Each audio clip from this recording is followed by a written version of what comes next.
नमस्कार, सगरमाथा प्राइम समाचारमा स्वागत छ। म पुष्पा श्री कार्की। नमस्कार, म ज्योति पौडेल। प्राइम समाचार सुरु गरौँ अहिलेसम्मका मुख्य समाचारबाट।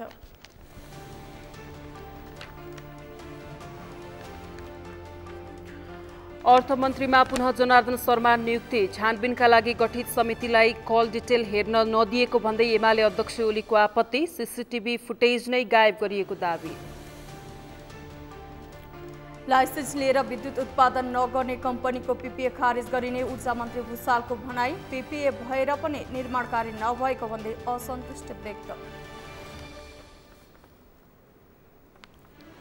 कास्कीको पोखरामा महानगरका मेयरहरूको सम्मेलन सम्पन्न। 7 बुँदे घोषणापत्र जारी। पालिकाका लागि छुट्टै ऐन बनाइदिन सङ्घ सरकारसँग माग।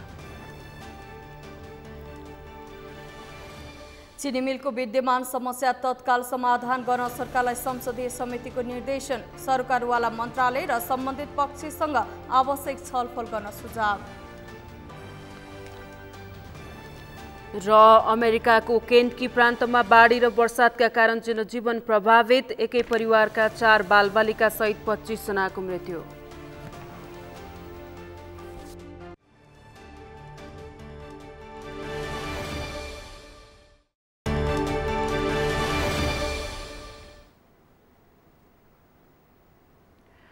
सगरमाथा प्राइम समाचार अब विस्तारमा। नेकपा माओवादी केन्द्रका नेता तथा सांसद जनार्दन शर्मा पुनः अर्थमन्त्रीमा नियुक्ति हुनुभएको छ। प्रधानमन्त्री शेरबहादुर देउवाको सिफारिसमा राष्ट्रपति विद्यादेवी भण्डारीले शर्मालाई आज अर्थ मन्त्रालयको जिम्मेवारी सम्हाल्ने गरी मन्त्री नियुक्ति गर्नुभएको राष्ट्रपति कार्यालयले जनाएको छ।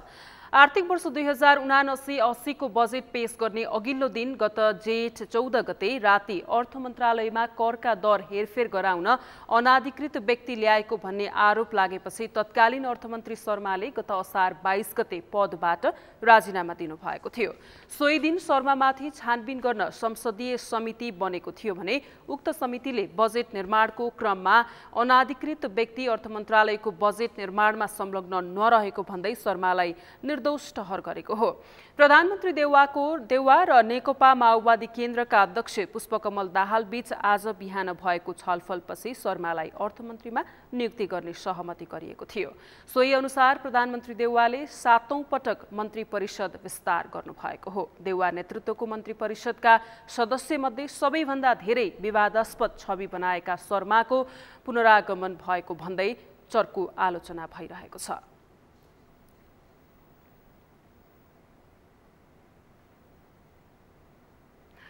प्रमुख प्रतिपक्षी दल नेकपा एमालेका अध्यक्ष केपी शर्मा ओलीले अर्थमन्त्री जनार्दन शर्माको छानबिनका लागि गठित संसदीय विशेष समितिलाई कल डिटेल समेत हेर्न नदिएको भन्दै आक्रोश व्यक्त गर्नुभएको छ।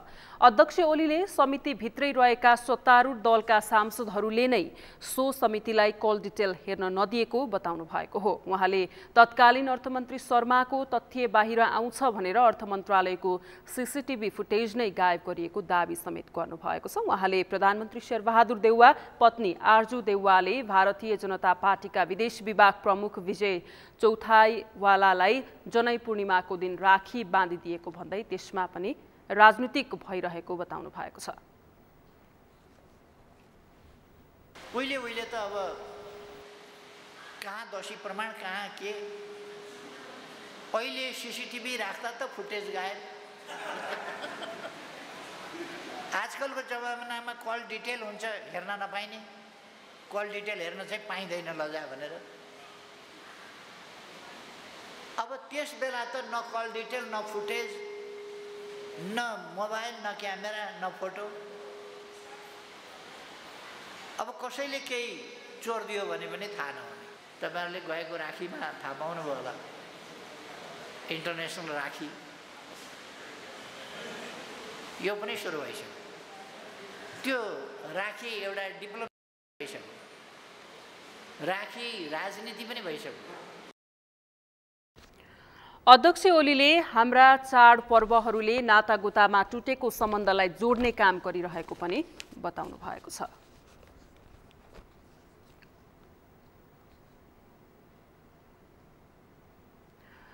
ऊर्जा जलस्रोत तथा सिंचाई मन्त्री पम्फा भुषालले विद्युत उत्पादन गर्ने लाइसेन्स लिएर विद्युत उत्पादन नगर्ने कम्पनीको पीपीए खारेज गर्ने बताएकी छन्। क्रस बोर्डर विद्युत व्यापारमा खुला पहुँच र प्रसारण मूल्य निर्धारणलाई प्राथमिकता विषयक परामर्श कार्यशाला कार्यक्रममा बोल्दै मन्त्री भुषालले सरकार विद्युत उत्पादन गर्नका लागि अनुमति पत्र लाइसेन्स लिएर पीपीए गर्ने तर विद्युत उत्पादन नगर्ने कम्पनीको पीपीए खारेज गर्ने तयारीमा रहेको बताएकी हुन्। एक रिपोर्ट। ऊर्जा जलस्रोत तथा सिंचाई मन्त्री पम्फा भुषालले पछिल्लो समय सरकारसँग करिब 1600 मेगावाट जलविद्युत आयोजनाहरू टेक एन्ड पे प्रावधानमा पीपीए भएर पनि निर्माण कार्य नभएको भन्दै पीपीए खारेज गर्ने बताइन्। मन्त्री भुषालले जलविद्युत आयोजनाको निर्माण कार्य नगर्ने तर खोला नदी ओगटेर बस्ने प्रवृत्तिको अन्त्य गरिने बताइन्। उनले वास्तविक विद्युत उत्पादन कम्पनीहरूलाई प्रोत्साहन गर्ने र पीपीए गरेर काम नगर्नेलाई पीपीए खारेज गर्ने पक्षमा मन्त्रालयले छलफल गरिरहेको बताइन्। मन्त्री भुषालले टेक एन्ड पेमा आधारित विद्युत खरिद सम्झौता भएकाले उत्पादन भएको विद्युत बिक्री गर्न नसके ठूलो मात्रामा विद्युतीय जोखिम बढ्ने धारणा राखिन्। मन्त्री भुषालले टेक एन्ड पेमा आधारित विद्युत खरिद सम्झौता भएकाले उत्पादन भएको विद्युत बिक्री गर्न नसके ठूलो मात्रामा वित्तीय जोखिम बढ्ने धारणा राखिन्। उनले नेपालको विद्युत प्रसारण लाइन र बजार जोखिम दुवैको मूल्याङ्कन र विश्लेषण गर्न आवश्यक भएको पनि बताइन्। मन्त्री भुषालले नेपाल विद्युत प्राधिकरणले विद्युत खरिद सम्झौता गरेका करिब 3200 मेगावाटका जलविद्युत आयोजनाहरू निर्माणाधीन अवस्थामा रहेको बताइन्। उनले अन्तर्देशीय विद्युत व्यापार विभिन्न चुनौती बीच सकारात्मक दिशामा अगाडि बढेको पनि बताइन्। नयाँ विद्युत ऐनले विद्युत व्यापार एवं प्रसारण प्रणालीमा खुला पहुँचको व्यवस्था गरेको छ। अन्तर्राष्ट्रिय अभ्यासहरूमा का साथै हाम्रो आफ्नो परिवेश र आवश्यकतालाई समेत मध्यनजर गरी यसमा थप नीतिहरू विकास हुँदै जानेछन्। थोरै विद्युत ऐन मैले आएर नै बनाएको त मैले होइन, मेरा पूर्ववर्ती मन्त्रीले बनाएको समयले मैले नै राष्ट्रिय सभामा पेश गरेँ। त्यो करिब पास भएको छ। धेरै छलफल त्यहाँ समितिमा र धेरै ढङ्गले परिमार्जन मान्यज्यूहरूको तर्फबाट, सरकारहरूको तर्फबाट र त्यसमा फेरि हामी सरकारको तर्फबाट नै आवश्यक परिमार्जन गरेछौँ। अहिले एउटा कुराले मात्रै रोकिएछ, हामी यो सेसन कति दिन चल्छ प्रतिनिधि सभा र पास हुने ग्यारेन्टी भए राष्ट्रिय सभाबाट निकालेर हामी त्यहाँ ल्याउने, पास नहुने भयो भने यो संसद अब त चुनावमा जाने हो, त्यसै फेरि जिरोबाट सुरु हुन्छ, त्यो चाहिँ नगराउँ भनेर हामी एकदम वेट एन्ड सीमा बसेछौँ। मन्त्री भुषालले यही प्रतिनिधि सभाको अधिवेशनबाट नयाँ विद्युत ऐन पेश गरेर पास गर्ने तयारी गरेको बताइन्। उनले नयाँ विद्युत ऐन व्यापक छलफल भएर राष्ट्रिय सभामा रहेको बताइन्। मन्त्री भुषालले प्रतिनिधि सभाबाट विद्युत ऐन पास हुने ग्यारेन्टी भए मात्रै पेश गर्ने सोचमा रहेको पनि बताइन्। उनले प्रतिनिधि सभाबाट पास गर्न सकिने भए पनि उक्त ऐन 2049 को ऐनमा भएको उत्पादन र वितरणमा बिक्री भन्ने शब्द थपेर भए पनि विद्युत ऐन ल्याउने पक्षमा रहेको बताइन्।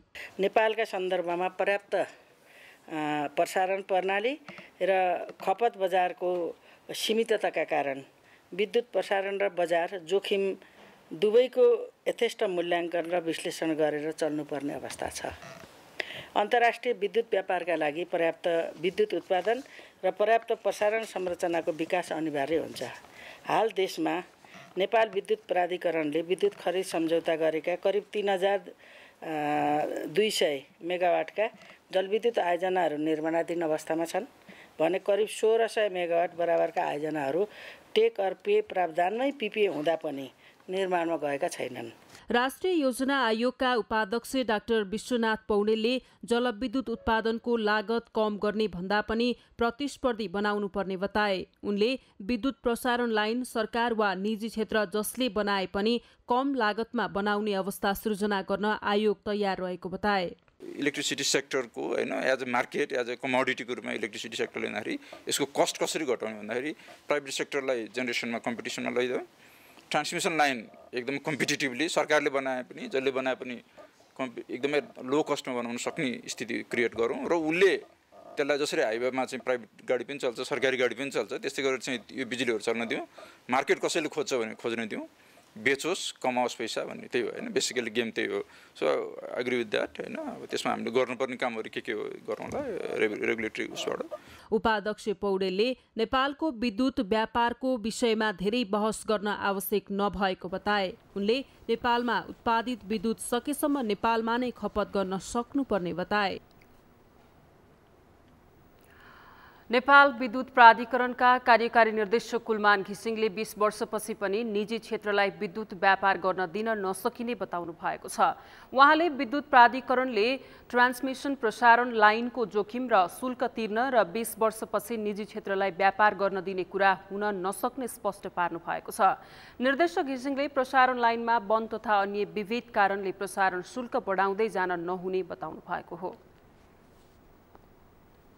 प्राइस राम्रै आएको छ हामीले केही कमाइरहेछौँ अब विगत हामी 1 वर्षभित्र करिब 5 अरबको हामीले एक्सपोर्ट गरेछौँ भनेपछि यो वर्ष हामी करिब 15-16 अरब भन्दा पनि बढी गर्छौँ भन्ने हामीलाई लागेको छ त्यो कारणले यो हामीले जुन इनर्जीको लागि हामीले रिस्क लिएको थियौँ अब 20 वर्षपछि यसलाई टर्मिनेट गरेर प्राइभेटलाई दिउँ र उहाँले ट्रेडिङ गर्न दिउँ त्यो चाहिँ हुन सक्दैन ढल्केबार मुजफ्फरपुरमा पनि अर्को 1 रुपियाँ तिर्छु म हेर्नु नि 1 अरब रुपियाँ मैले वर्षको तिरिरहेको छु त्यो ट्रान्समिसन लाइनलाई त्यसपछि इन्डियामा गएपछि अहिले सेल गर्दा पनि तिर्नुपर्छ बाई गर्दा पनि तिर्नुपर्छ करिब 53 पैसा आइसी तिर्छु भन्ने अर्को 1 रुपियाँ भनौँ करिब 3 रुपियाँ पर्ने रहेछ ट्रान्समिसन थप हैन 2.5 देखि 3 रुपियाँ पर्ने रहेछ ट्रान्समिसन चार्ज अब हामी चाहिँ ट्रान्समिसन कस्टलाई या वनले पनि थप्ने सबैले थप्ने थप्दा ट्रान्समिसन कस्ट यति हाई बनाइसक्यौँ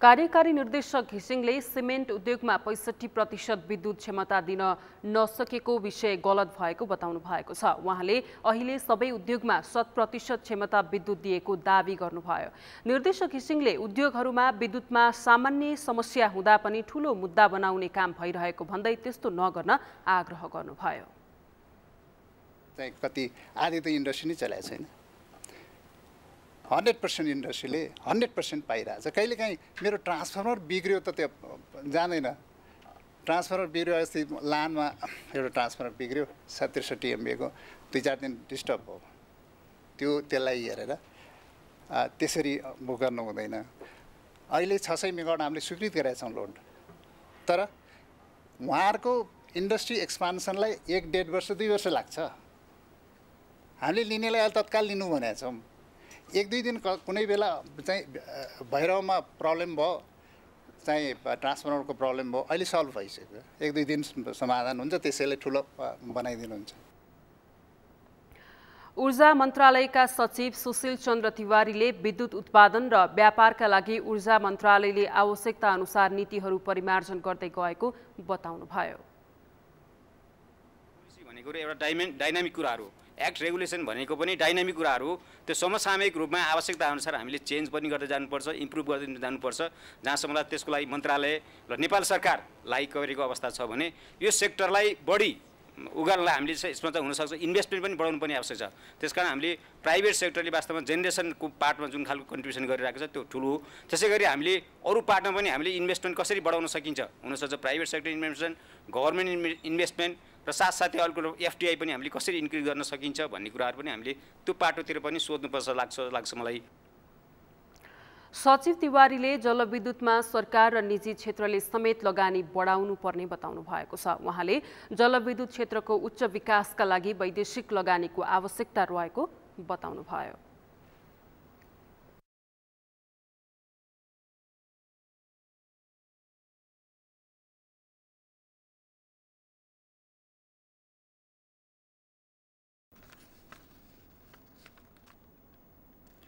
पोखरामा सम्पन्न महानगरका मेयरहरूको सम्मेलनले 7 बुँदे पोखरा घोषणा पत्र जारी गरेको छ सम्मेलनका सहभागी मेयरहरूले महानगरका लागि आवश्यक छुट्टै ऐन माग गरेका छन् साथै महानगरको फोहोर व्यवस्थापनमा संघीय सरकारले सहयोग नगरेको आरोप लगाएका छन् देशका 6 वटा महानगरपालिकाका मेयरले स्थानीय सरकार सञ्चालन ऐन 2074 लगायत विभिन्न विद्यमान संघीय कानूनको परिमार्जनसँगै महानगरपालिकाका लागि छुट्टै ऐन बनाइदिन संघ सरकारसँग माग गरेका हुन् पोखरामा भेला भएका मेयरहरूले साना ठूला सबै पालिका एउटै कानूनले चल्नु परेको गुनासो गर्दै सङ्घीय संसदबाट महानगरपालिकाका लागि छुट्टै ऐन जारी गर्न माग गर्ने निर्णय गरेको छ। सङ्घको समन्वय, सहयोग र सहकार्यलाई अझ घनीभूत गर्दै महानगरीय सुशासन नीति तथा योजना व्यवस्थापन, विकास, निर्माण र सेवा प्रवाहलाई थप सुदृढ बनाउन स्थानीय सरकार सञ्चालन ऐन 2074 लगायत विभिन्न विशेष क्षेत्रसँग सम्बन्धित विद्यमान सङ्घीय कानुनको परिमार्जन तथा कानुनको निर्माणसँगै महानगरपालिकाका लागि सङ्घीय संसदबाट छुट्टै ऐन जारी गर्न समेत अनुरोध गर्दछौँ। बैठकमा बोल्दै ललितपुर महानगरपालिकाका मेयर श्री बाबु महर्जनले सार्वजनिक खरिद ऐनका कारणै स्थानीय र सङ्घीय सरकारले काम गर्न नसकेको बताउनुभयो। ऐनमा परिवर्तनको जरुरी रहेको बताउनुभयो। खरिद ऐन नियमावली 2064 को यो अन्तिम संशोधन भनेको 12औं संशोधन जस्तो लाग्छ।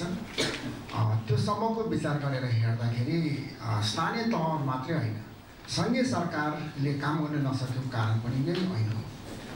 यो ऐनमा चाहिँ आमूल परिवर्तनको चाहिँ एकदमै सख्त जरुरत छ। यो ऐनको मनसाय भनेको चाहिँ the lowest bidder must get the job, अर्थात् सबैभन्दा घटाघट जसले टेन्डर हाल्छ उसले काम पाउनै पर्छ। महानगर बीच आपसी समन्वय गरेर अन्य सरकार र राज्यका अङ्ग र निकायसँग सूचना सम्प्रेषण र परामर्श गरेर सहकार्य गर्ने घोषणा पत्रमा उल्लेख छ। बेलामा यसअघि 5 वर्ष महानगरको नेतृत्व गरिसक्नुभएका ललितपुर महानगरपालिकाका मेयर श्री बाबु महर्जन र भरतपुर महानगरपालिकाकी मेयर रेणु दाहालले महानगरको कार्य सम्पादनमा भोग्नु परेका समस्या बारेमा जानकारी गराउनु भएको थियो।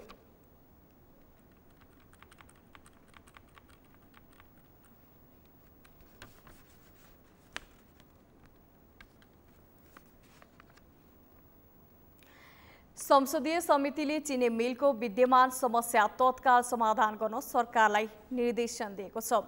आज सिंहदरबारमा प्रतिनिधि सभा अन्तर्गतको उद्योग तथा वाणिज्य र श्रम तथा उपभोक्ता हित समितिको बैठकले सरकारवाला मन्त्रालय र सम्बन्धित पक्षसँग आवश्यक छलफल गरी चिने मिलको विद्यमान समस्या तत्काल समाधान गर्न उद्योग वाणिज्य तथा आपूर्ति मन्त्रालयलाई निर्देशन दिने निर्णय गरेको हो। सम्बन्धित मजदुर, उखु किसान र चिने मिलका प्रतिनिधि समेत राखेर सम्बन्धित मन्त्रालयसँग समन्वय गरी चिने मिलमा देखिएका समस्या समाधान गर्न सरकारलाई निर्देशन गरिएको समितिका सभापति विमल प्रसाद श्रीवास्तवले जानकारी दिनुभयो।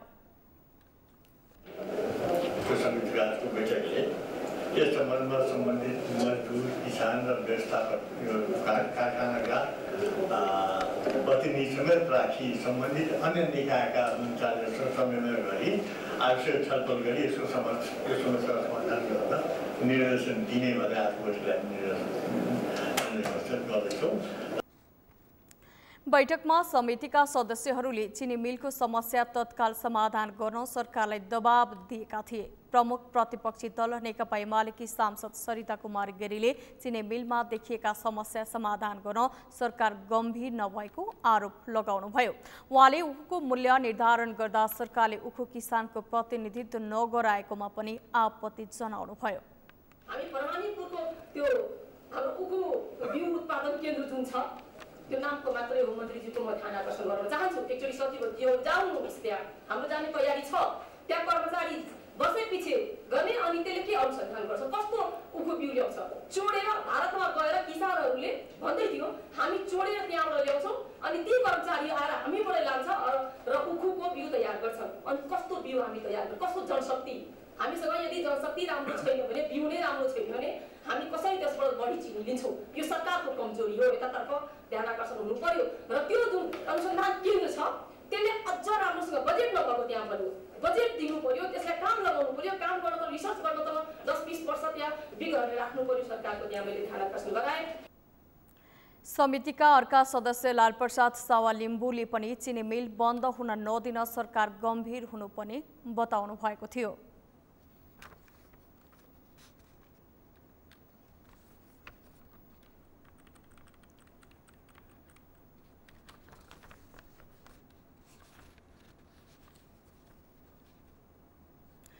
संस्कृति, पर्यटन तथा नागरिक उड्डयन मन्त्री जीवनराम श्रेष्ठले युरोपियन युनियनले नेपालको हवाई क्षेत्रलाई छिट्टै कालो सूचीबाट हटाउने बताउनु भएको छ।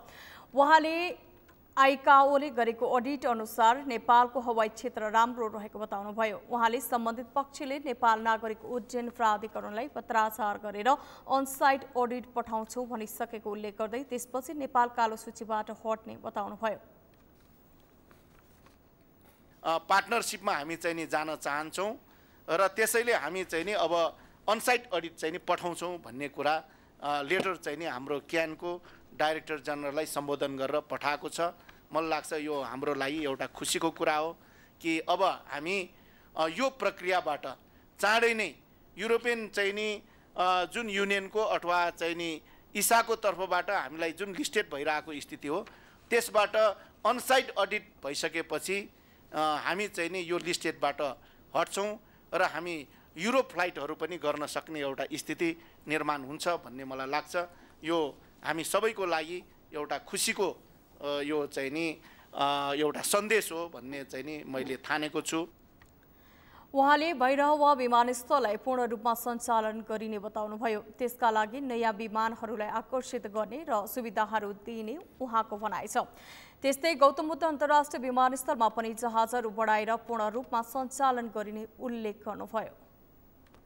भैरहवा विमानस्थललाई चाहिँ नि अब पूर्ण रूपमा सञ्चालन गर्ने कुराहरूतर्फ पनि हाम्रो ध्यान चाहिँ नि गएको छ र त्यसलाई कसरी चाहिँ नि नयाँ विमानहरूलाई आकर्षित गर्ने र त्यसको लागि हामीले सञ्चालनको लागि त्यहाँ चाहिँ नि सुविधाहरू कसरी दिने भन्ने कुराहरूमा पनि उल्लेख गरेका छौँ।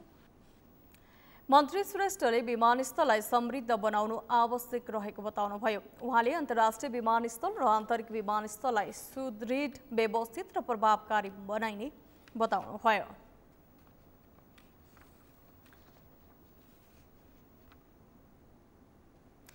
प्राइम समाचारमा पालो भएको छ एकैछिन विश्रामपछि।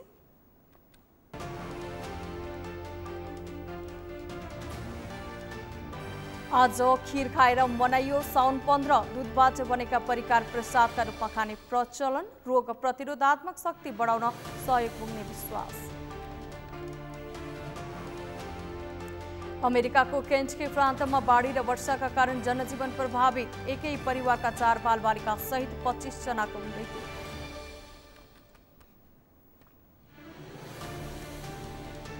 र राष्ट्रिय खेलकुद परिषदमा नियुक्त गर्नुपर्ने सदस्यको चाँडै टुङ्गो लाग्ने खेलकुद मन्त्री ग्रहध्वजको दाबी। खेलकुदका गतिविधि अघि बढाउने भनाइ।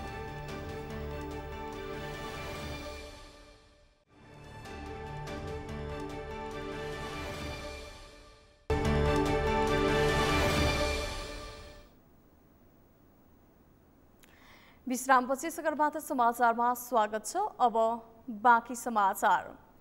आज साउन 15 यस दिनलाई विशेष गरी खीर खाने दिनको रूपमा लिइन्छ। असार 15मा दही चिउरा खाए चाहिँ साउन 15मा खीर खाने परम्परागत प्रचलन रहिआएको छ।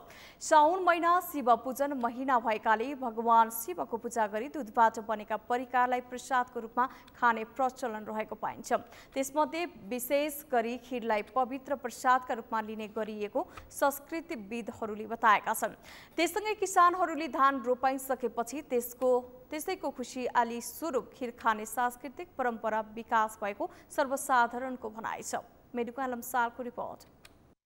नेपालमा साउन 15लाई खीर खाने दिनका रूपमा लिने गरिएको छ। विशेष गरी साउन महिना शिव भगवानको पूजा गरिने महिना भएकाले भगवान शिवको पूजा गरी दूधबाट बनेका परिकारलाई प्रसादको रूपमा खाने प्रचलन रहेको पाइन्छ। पारिवारिक रूपमा आफन्तजन तथा इष्टमित्र जम्मा भई विशेष गरी खीरलाई शिवको प्रसादका स्वरूप खाने प्रचलन रहेको जानकारहरूको भनाइ छ। संस्कृतिविदहरूका अनुसार वर्षाको समयमा विभिन्न संक्रमण रोग लाग्ने हुनाले त्यस्ता रोगहरू नलागोस् तथा रोगको संक्रमण नहोस् भन्नका लागि खीर खाने प्रचलन विकास भएको हो। भगवान शङ्करलाई पूजा गर्ने र विशेष गरेर महत्त्वपूर्ण चाहिँ एउटा प्रसादको रूपमा चाहिँ हामी खीर चढाउँछौँ र त्यो खीर चाहिँ हामी भगवान शङ्करलाई चढाएर अनि त्यसको प्रसादका रूपमा लिन्छौँ। यतातिर हाम्रो जुन मानसिकता अथवा हाम्रो शरीरको थकावट हो यो स्वास्थ्य विज्ञानसँग चाहिँ प्रत्यक्ष सम्बन्ध भएको हुनाले यो थकावटलाई हटाउनका लागि पनि भगवानलाई हामी चढाएर खिर चाहिँ प्रसादको रूपमा चाहिँ हामीले खाने हो, इष्टमित्र पनि बोलाउने अनि उत्सवमय वातावरण पनि बनाउने अनि यतातिर रोपाइँको मैजारो पनि गरिसके अवस्था हुने हुनाले यो चाहिँ अत्यन्त महत्त्वपूर्ण चाहिँ पर्वको रूपमा चाहिँ यो साउन 15 र खिर चाहिँ सँग चाहिँ जोडिएर आएको छ। साउन 15 मा खिरसहित साबुदाना, सेवै लगायतका परिकार बनाउने गरिएको छ। खिर खाँदा देवतालाई चढाएर खानुपर्छ भन्ने धार्मिक विश्वास समेत रहिआएको छ। यससँगै गर्मी महिना भएकाले शरीरमा दाग, खटिरा र लुतो जस्ता रोगले आक्रमण गर्ने भएकाले रोग प्रतिरोधात्मक शक्ति बढाउन साउन महिनामा दूध तथा दूधबाट बनेका परिकारहरू खाने परम्परा रहेको संस्कृतिविदहरूको भनाइ छ। तर पछिल्लो समय यस्ता धार्मिक चाडपर्वहरू भड्किलो र विकृत बन्दै गएको संस्कृतिविद डाक्टर भट्टराईको बुझाइ छ। अन्य विधाले अन्य प्रकारले यसलाई गलत परिभाषा गरेको पनि पाइन्छ, त ती कुराहरू गलत हुन्। त्यसै गरी यो जुन साउन 15 हो, यसमा जो खिर खाने हो त्यसमा जुन विभिन्न प्रकारका विकारमय कुराहरूको त कुरै गर्नु भएन। वास्तवमा मर्यादित कुरा चाहिँ के हो भनेदेखि यसले हाम्रो स्वास्थ्यलाई राम्रो गर्छ, फाइदा गर्छ अनि भगवानको प्रसाद खाएकाले त्यसै पनि हामीमा एउटा सकारात्मक सोचहरू चाहिँ उत्पादन हुन्छन्। त्यसका लागि हामी चाहिँ यो कुराहरू गर्छौँ र यो विकृत रूपमा ल्याउने कुराहरूमा त अब मान्छेहरूमा एक खालको सोचको अध्ययनको कमी पनि हो अनि यसबाट हुने फाइदा के हुन् त्यसको एक किसिम ज्ञान गर्ने प्रणालीको अभाव पनि हो। यस्ता कुराले विकृतिहरू चाहिँ आउँदछन्। नेपाल कृषि प्रधान देश भएको र बहुसंख्यक नेपाली कृषिमा आश्रित भएकाले किसानहरूले धान रोपाइसकेपछि त्यसैको खुसियाली स्वरूप खिर खाने परम्परा विकास भएको कतिपय सर्वसाधारणको बुझाइ छ। अब यो त किसानहरूले जुन रोपाइँ गर्दाखेरि अब साउन 1 गते लुतो फ्याल्ने भनेर हामीले लुतो फ्याल्यौँ। अब त्यसपछि चाहिँ हामीले जम्मै अब असारको दुःख मेट्नको लागि हामी सबै अब घरका सबै पनि भेट हुँदैन। अब कोही कहाँ जानुपर्ने हुन्छ, त्यसलाई भेट्नको लागि आफूले गरेको असारको दुःख बिर्साउनको लागि घर परिवार मिलेर चाडपर्वको रूपमा खिर खाने, रमाइलो गर्ने। विशेष गरी समग्रमा भन्नुपर्दा भारतवर्षमा भएको यो संस्कृतिको जुन विकास क्रमको अवधारणा छ अनि त्यसपछि हाम्रो यो हिमालयको छातामुनि रहेर यो हाम्रो जुन नेपाल पवित्र भूमि रहेको छ यसको चाहिँ महिमा यतिसम्म अपार छ कि हामी चाहिँ कुनै पनि कुरामा कमजोरी छैनौँ। सङ्घर्ष गर्नुपर्ने, काम पर्ने कुरामा पनि हामी गर्छौँ, रोपाइँ गर्छौँ असारमा र अब फेरि त्यो उत्सव मनाउने बेला पनि हामी केही पनि कसर बाँकी नरहेको उत्सव पनि मनाउँछौँ। हाम्रो यो संस्कृतिको एउटा ठुलो महान अवधारणाको चाहिँ यो प्रतीकको रूपमा मैले लिएको छु। हामीले चाहिँ अब खास यो असारको 15 रोपाइँमा हिरा गरेर असारको 15 दही चिउरा खाए जस्तै त्यसै गरी त्यो चिसोहरू पनि जानी भएका त्यो कारणले गर्दाखेरि साउनको 15 खिर खाने परम्परा पनि त्यो अब पहिलाको चाहिँ थाहा भएन। हामीले चाहिँ त्यो परम्परा त्यो बुझेका थियौँ। वैदिक सनातन अनुसार पूजाआजा तथा शुभ कार्यहरूमा खिरलाई प्रसादका रूपमा लिने गरिन्छ। पारिवारिक भेटघाट र पारस्परिक सम्बन्धलाई प्रगाढ बनाउन पनि खिरको महत्त्व रहेको जानकारहरूले बताएका छन्। सगरमाथा टेलिभिजनका लागि क्यामेरामा सम्पूर्ण लम्सालका साथमा मेनुका लम्साल, काठमाडौँ। मनसुन सक्रिय भएको समयमा देखिने मौसमजन्य रोग यति बेला बढेको छ। झाडा पखाला, डेङ्गु, मलेरिया, हात्तेपाइले तथा सर्पदंशका बिरामीहरू बढेको अस्पतालहरूले बताएका छन्। केही समय सुस्ताएको कोरोना भाइरसका संक्रमण पनि यति बेला पुनः सक्रिय भएको छ। दिनानुदिन संक्रमितको संख्या बढेपछि त्यसबाट बच्न सावधानी अपनाउन स्वास्थ्य तथा जनसङ्ख्या मन्त्रालयले आग्रह गरेको छ। अभिषेक सुनारको रिपोर्ट। प्राय मनसुन सक्रिय भएको समयमा देखिने मौसमजन्य रोग यति बेला बढेको छ। झाडा पखाला, डेङ्गु, मलेरिया, हात्तीपाइले, स्क्रब टाइफस तथा सर्पदंशका बिरामी बढेको अस्पतालहरूले बताएका छन्। दूषित पानी तथा खानेकुरा, घर वरपरको दूषित वातावरण र व्यक्तिगत सरसफाइमा भएको कमीले मौसमी बिरामी बढेको चिकित्सकहरूको भनाइ छ। मौसमी बिरामीको संख्या पहिलेको तुलनामा अहिले बढिरहेको चिकित्सकहरूले बताएका छन्। सर्पदंशका बिरामीहरू, डेङ्गीका बिरामीहरू, स्क्रब टाइफसका बिरामीहरू र झाडा पखालाका बिरामीहरू हुनुहुन्छ। यो चाहिँ मौसमी रूपमा देखिने रोगहरू हुन् जुन यो समयमा विगत वर्षहरूमा पनि हामी गाउँमा हुने गर्थे, तर यो वर्ष पनि अलिकति भर्ना हुने संख्या चाहिँ बिस्तारै बढ्दै गएको छ। पछिल्लो समय मौसमी बिरामीको संख्या बढेसँगै कोरोना भाइरसका बिरामी समेत बढ्न थालेका छन्। दैनिक रूपमा करिब 600 जनाको हाराहारीमा कोरोना संक्रमण देखिएसँगै कोरोनाको चौथो लहर आउन सकिने चिकित्सकहरूले बताएका छन्। यसरी दिनानुदिन बढ्दै गएको कोरोना संक्रमणबाट बच्न सावधानी अपनाउन स्वास्थ्य तथा जनसङ्ख्या मन्त्रालयले जनाएको छ। कोरोना विरुद्धको खोप नलगाएका व्यक्तिहरूलाई बढी जोखिम भएकाले सबैले कोरोनाको खोप अनिवार्य लगाउन पनि मन्त्रालयले आग्रह गरेको छ। अस्पताल भर्ना हुने कुराहरूलाई कम गर्नका लागि हामीले कोभिड-19 विरुद्धको खोप लगाउनु पर्ने व्यक्तिहरूले समयमै खोप लगाउने कुराहरू, पूर्ण मात्रा खोप लगाउने समयावधि भएको व्यक्तिहरूले समयमै पूर्ण मात्रा लगाउने कुराहरू र बुस्टर मात्रा लगाउने समयावधि भइसकेको छ। अर्थात् पूर्ण मात्रा खोप लगाएको 3 महिना कटिसकेको छ भने त्यस्ता मान्छेहरूले समयमै बुस्टर मात्रा खोप लगाउने गर्यो भने अस्पताल भर्ना हुनुपर्ने अवस्था अथवा ज्यानै जान सक्ने अवस्थाहरूलाई हामीले रोकथाम नियन्त्रण गर्न सक्छौँ। खोपले जटिलता रोक्छ। हामीले प्रयोग गर्ने मास्क, हामीले गर्ने सरसफाई, हामीले कायम गर्ने भौतिक दूरी, यसले संक्रमणको रोकथाम नियन्त्रण गर्छ। तर यति बेला बढ्दै गएको कोरोना संक्रमणले महामारीको रूप नलिने मन्त्रालयले दाबी गरेको छ। अस्पतालहरूमा पर्याप्त शय्या, आइसियु, अक्सिजन तथा भेन्टिलेटर लगायतका आवश्यक पूर्वाधार निर्माण गरिसकिएकाले पहिलेको जस्तो अवस्था सिर्जना नहुने मन्त्रालयले जनाएको छ। अहिले हामीसँग धेरै अस्पतालहरूमा पूर्वाधारहरू तयार भएका छन्। हामीसँग शय्याहरू, आइसियुहरू, एचडियु, भेन्टिलेटर, अक्सिजन लगायतको सबै व्यवस्थाहरू छ। तर त्यो निकै पछि, निकै अप्ठ्यारो, निकै गाह्रो भएको अवस्थामा काममा आउने हो। त्यतिखेरसम्म समय घर्किसकेर हामीलाई गाह्रो भइसक्ने अवस्था सिर्जना भइसक्न सक्छ र अहिले पनि कोभिडको स्वास्थ्य उपचार गर्ने औषधि त्यस्तो प्रविधि विकास भइसकेको छैन। यस्तोमा अस्पतालमा हामीले सबै सङ्क्रमित भएर उपचार व्यवस्थापन गर्ने गरी गर्न सक्ने अवस्था अथवा त्यसबाट हामीले मानिसले दुःख नपाइकन सहज अवस्थामा ल्याउन सक्ने अवस्था हुँदैन। सङ्क्रमित भएर स्वास्थ्य जटिलता भइसक्यो भने अस्पताल भर्ना भएर बस्दाखेरि तपाईँ हामी दुःख पाउने अवस्था। अहिले सरकारले सङ्क्रमण रोकथाम नियन्त्रणमा बढी ध्यान दिएर, खोपमा बढी ध्यान दिएर र त्यस्तो गाह्रो अवस्था आउँदाखेरि अस्पताल उपचार प्रबन्धका लागि स्वास्थ्यकर्मी लगायत शय्याहरू, उपकरणहरू, भेन्टिलेटर लगायत सबै प्रबन्ध गरेको छ। हामीले आफूले गर्नुपर्ने कामहरू, विशेष रूपमा सङ्क्रमण रोकथाम नियन्त्रण गर्नुपर्ने कामहरूमा र अस्पताल जान नपर्ने अवस्था सिर्जना गर्ने अवस्थातिर बढी केन्द्रित भएर काम गर्नुपर्ने अवस्था छ। मनसुनकै कारण देखिने यस्ता मौसमी बिरामीबाट बस्न घर वरिपरि सफा राख्ने, व्यक्तिगत सरसफाइमा ध्यान दिने तथा झोलभित्र सुत्ने जस्ता सावधानी अपनाउनु पर्ने चिकित्सकहरूले सुझाएका छन्। पछिल्लो समय बढ्दै गएको कोरोना भाइरसको संक्रमणबाट बस्न पनि स्वास्थ्य मापदण्ड पालना गर्ने तथा आवश्यक स्वास्थ्य सुरक्षामा ध्यान दिनुपर्ने चिकित्सकहरूले बताएका छन्। सगरमाथा टेलिभिजनका लागि क्यामेरामा कमल श्रेष्ठका साथ अभिषेक सुनार, काठमाडौँ। पछिल्लो समय मौसमी फ्लू, रुगाखोकी, झाडा पखाला तथा ज्वरो आउने लगायतका बिरामीको संख्या बढेको छ। त्यससँगै केही समय सुस्ताएको कोरोना भाइरसका संक्रमण समेत बढ्दै गएको छ। यसै सन्दर्भमा आज हामीले सगरमाथा जनबोलीमा सर्वसाधारणलाई सोधेका थियौं, मौसमी फ्लूबाट बस्न तपाईँ के गर्नुभएको छ? हेरौँ उनीहरूको भनाई उनीहरूकै शैलीमा।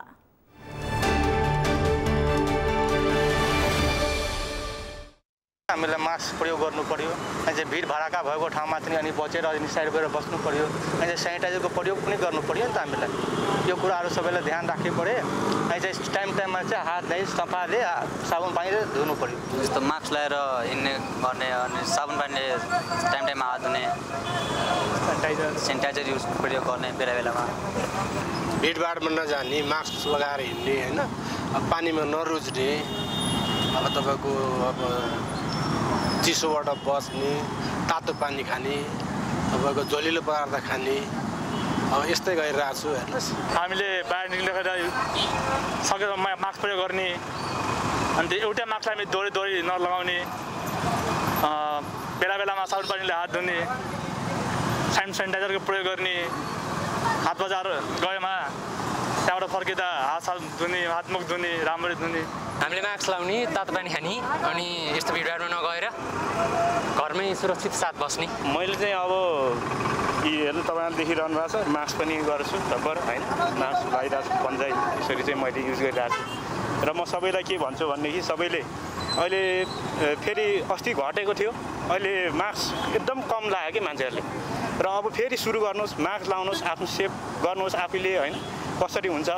अब सेनिटाइजर युज गर्नुहोस्, कतै जानु छ भने पनि होइन, अनि त्यही हो साबुन पानीले हात धुनुहोस् राम्रोसँगले, अनि खानेकुराहरू खानुहोस्, पैसा दिँदा होस्, कुनै पनि एक्टिभिटिज गर्दाखेरिमा चाहिँ तपाईँहरूले सेनिटाइजर युज गरेर चाहिँ आफ्नो सेभ गर्नु भने राम्रो हुन्छ जस्तो लाग्छ मलाई।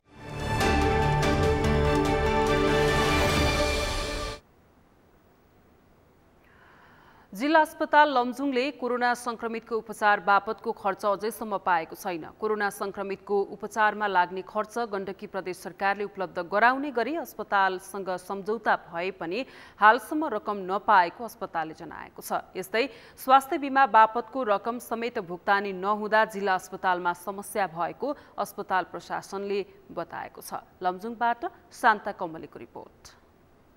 जिल्ला अस्पताल लमजुङले कोरोना संक्रमितको उपचार बापतको खर्च अझैसम्म पाएको छैन। कोरोना संक्रमितको उपचार खर्च गण्डकी प्रदेश सरकारले उपलब्ध गराउने पनि सम्झौता भए पनि हालसम्म रकम नपाएको जिल्ला अस्पताल लमजुङका प्रशासन प्रमुख हेमन्त श्रेष्ठले बताए। कोरोना महामारी सुरु भएदेखि अहिलेसम्म संक्रमितको उपचारमा अस्पतालले खर्च गरेको 90,93,000 रकम प्राप्त नभएको उनले बताए। यो आर्थिक वर्षको अन्तिमसम्म पुग्दाखेरि जिल्ला अस्पताल लमजुङले 1,64,00,00,000 बराबरको स्वास्थ्य बिमाको दाबी गरेको मध्ये चाहिँ अस्पतालले 84 लाख रुपियाँ मात्र प्राप्त गरेको छ र 80 लाख बराबर रकम चाहिँ अस्पतालले प्राप्त गर्न बाँकी छ। जिल्ला अस्पतालमा कोरोना महामारी सुरु भएदेखि हालसम्म 569 जनाले उपचार गराएका छन्।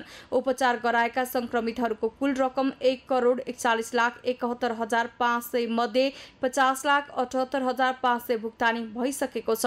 तर बाँकी रकम भने अझै नपाएको अस्पतालले जनाएको छ। प्रदेश सरकारसँग भएको सम्झौता अनुसार संक्रमितको उपचार व्यवस्थापनमा लाग्ने खर्च अस्पतालको आइसोलेसनमा सामान्य उपचार को निम्ति दैनिक 3,500, मध्यम स्तरको उपचारका लागि 7,000 र गम्भीर प्रकृतिको उपचारका लागि दैनिक 15,000 रुपैयाँ उपलब्ध गराउने व्यवस्था गरिएको छ। तर स्वास्थ्य बीमा बापतको रकम भुक्तानी नहुँदा समस्या भएको जिल्ला अस्पतालले जनाएको छ। स्वास्थ्य बीमा गरेकाहरूको उपचारमा 1,64,74,869 रुपैयाँ खर्च भएको अस्पतालले जनाएको छ। त्यसमध्ये हालसम्म 84,60,000 मात्रै सरकारले उपलब्ध गराएको अस्पताल प्रशासनले बताएको छ। कोभिडको सुरुवातदेखि नै अस्पतालले कोभिड केसहरू व्यवस्थापन गर्दै आइरहेको छ र कोभिड केस उपचार र व्यवस्थापन गरे बापत करिब 1,41,00,000 रुपियाँ अस्पतालले खर्च गरेको छ। त्यसमध्ये चाहिँ 50 लाख रुपियाँ चाहिँ अस्पतालले प्राप्त गरेको छ भने बाँकी 90 लाख रकम चाहिँ नेपाल सरकारबाट प्राप्त गर्न बाँकी रहेको अवस्था छ। स्वास्थ्य बीमा कार्यक्रम सुरु भएसँगै जिल्लामा 22,000 बढीले स्वास्थ्य बीमा गरेका छन्। अस्पतालले 80,14,861 रुपैयाँ बिरामीहरूको उपचार बापतको रकम भुक्तानी नहुँदा समस्या भएको जनाएको छ। यस्तै स्वास्थ्य बीमा गरेका व्यक्तिहरूको उपचार गरे बापत 80,14,861 रुपैयाँ भुक्तानी हुन बाँकी अस्पतालले जनाएको छ। अस्पतालमा 2078 जेठ महिनाबाट सुरु भएको स्वास्थ्य बीमा कार्यक्रम अन्तर्गत जिल्लामा 12,285 जनाले जिल्ला अस्पतालमा उपचार सेवा लिएका छन्। सगरमाथा टेलिभिजनका लागि लमजुङबाट शान्ता कमलीको रिपोर्ट। नेवार समुदायको बाहुल्यता रहेको स्थानमा देशैभर लाखे जात्राको रौनक सुरु भएको छ। नेवार समुदायको संस्कृतिसँग जोडिएको लाखे जात्रा ओखलढुङ्गामा पनि सुरु भएको छ। जिल्ला सदरमुकाम स्थित रमाइलो डाँडामा करिब 29 वर्षपछि नेवार समुदायले लाखे जात्रा निकालेका छन्। ओखलढुङ्गाबाट रामहरि श्रेष्ठको रिपोर्ट। ओखलढुङ्गाको सिद्धिचरण नगरपालिका 11 स्थित जनसेवा गुठीले करिब 29 वर्षपछि लाखे जात्रा निकालेको छ। विक्रमसम्म 2051 सालमा अन्तिम पटक जात्रा निकालेर स्थगित भएको लाखे जात्रा यस वर्षबाट पुनः सुरु भएको हो। जनशक्ति अभावका कारण प्रत्येक वर्ष निकाल्दै आएको लाखे जात्रा आजभन्दा करिब 29 वर्ष पहिले सञ्चालन भएर स्थगित भएको थियो। तर यस वर्षबाट युवाहरूले पुनः चासो देखाएकाले लाखे जात्रा निकाल्न सुरु गरेको हो। अहिले आएर चाहिँ अब पुर्खाहरूले पनि अब नेवारी परम्परा बचाउनु पर्छ एउटा कुरा, र अर्को कुरा हामी युवाहरूले पनि अब चाहिँ आफ्नो संस्कृति जोगाउनु पर्छ, आफ्नो परम्परा आफ्नो भनेर हामी चाहिँ यसपालिदेखि चाहिँ लगभग पुरानो पुर्खाहरूको सुनाइ अनुसार चाहिँ 29 वर्षको पछि चाहिँ यसपालि हाम्रो पहिलो लाखे जात्रा हामीले देखाउन लागिरहेका छौँ। नेवार समुदायको परम्पराकालदेखि नै चल्दै आएको लाखे जात्रा 1 महिनासम्म पर्वको रूपमा चल्ने गर्दछ। पर्वको अवसरमा गाई जात्रा, रोपाई जात्रा, कृष्ण जन्माष्टमी जात्रा लगायत देखाउने चलन छ। बहुजातिको बाहुल्यता रहेको यस क्षेत्रमा सबै जात जातिले उत्तिकै महत्त्वका साथ जात्रा निकाल्ने गरेका छन्। जातीय पहिचान र एकताका लागि समेत यो जात्रा महत्त्वपूर्ण रहेको गुठीको ठहर छ। यसको सन्देश चाहिँ के छ भने यो रमाइलो डाँडामा पहिला पनि लाखे जात्रा थियो, यहाँ सबै समाज एकता थिए, बहुत जाति बसे पनि यहाँ एकता राम्रो थियो भनेर पहिला पनि त्यो थियो। अहिले पनि यो एकता र चाहिँ यहाँ रमाइलो डाँडामा लाखे जात्रा निकाल्नुको कारण हरेक कुरामा चाहिँ यहाँ एकता छ भन्ने सन्देश दिन्छ यसले। नेवार समुदायको मृत्यु संस्कारसँग प्रत्यक्ष जोडिएको लाखे जात्रामा 1 वर्षभित्र समुदायभित्र मृत्यु भएका व्यक्तिको सम्झनामा गाई वा मानिसलाई गाईको भेषमा सिँगारेर बजार परिक्रमा गराउने चलन छ। सदरमुकामका यससँगै जनहित गुठी र पारस्परिक सहयोगी गुठीले पनि यस वर्षबाट संयुक्त रूपमा लाखे जात्रा निकालेका छन्। सगरमाथा टेलिभिजनका लागि ओखलढुङ्गाबाट रामहरि श्रेष्ठको रिपोर्ट। फलाम पित्तल पिटेर औजार बनाउने आरण गाउँठाउँबाट लगभग लोप भइसकेको छ। आधुनिक मसिनहरूबाट उत्पादित औजारहरूले बजार ढाकेपछि परम्परादेखि चल्दै आएको यस्तो पेशा धेरैले छाडिसकेका छन्। तर धादिङका केही स्थानीय युवाहरू भने परम्परागत पेशामै रमाइरहेका छन्।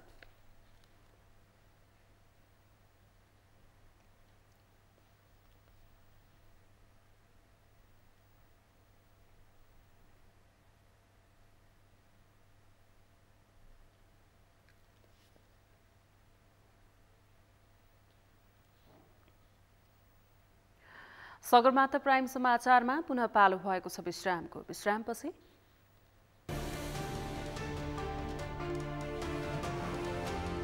अमेरिकाको केन्टकी प्रान्तमा बाढी र वर्षातका कारण जनजीवन प्रभावित। एकै परिवारका बालबालिका 4 बालबालिका सहित 25 जनाको मृत्यु।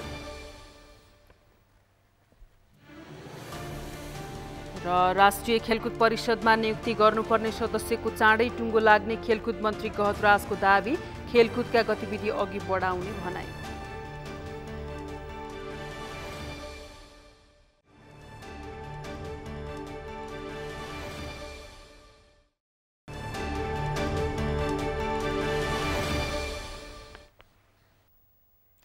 प्राइम समाचारमा अब पालो अर्थ समाचारको।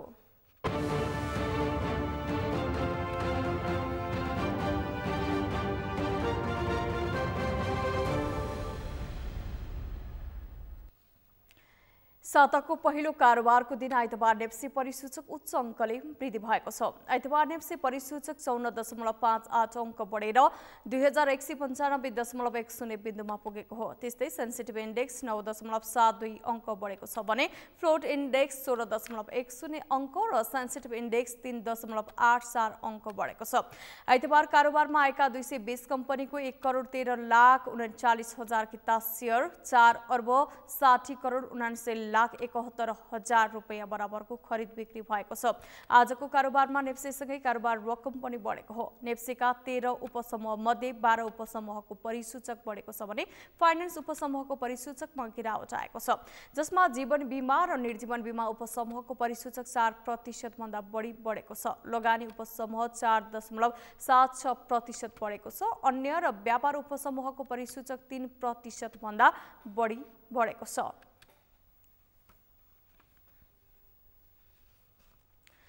समाचारको अन्त्यमा मुख्य समाचार फेरि एक पटक।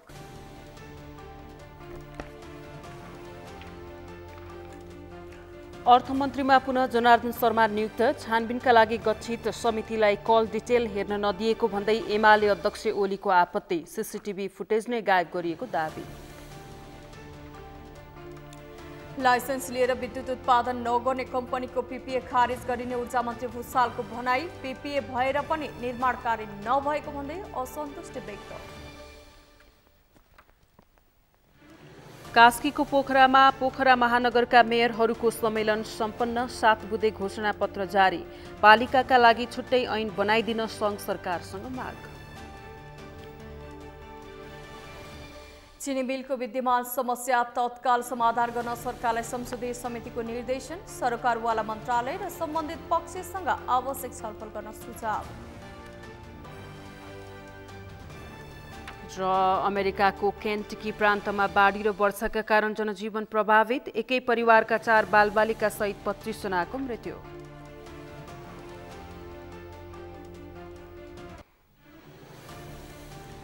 हौस् त सगरमाथा समाचार अहिलेलाई सकियो। तपाईँ समाचार बुलेटिनका साथै सगरमाथा टेलिभिजनका सम्पूर्ण कार्यक्रम www.sagarmatha.tv मा पनि पढ्न र हेर्न सक्नुहुनेछ। साथै युट्युबमा youtube.com/sagarmatha.tv नेपालमा हेर्न सक्नुहुनेछ। साथै तपाईँ हामीलाई फेसबुकमा पनि facebook.com/stv नेपालमा फलो गर्न सक्नुहुनेछ। समाचारको शिखर, नेपालको गौरव, नेपालको पहिलो न्युज च्यानल सगरमाथा टेलिभिजन हेर्दै गर्नुहोला। नमस्कार।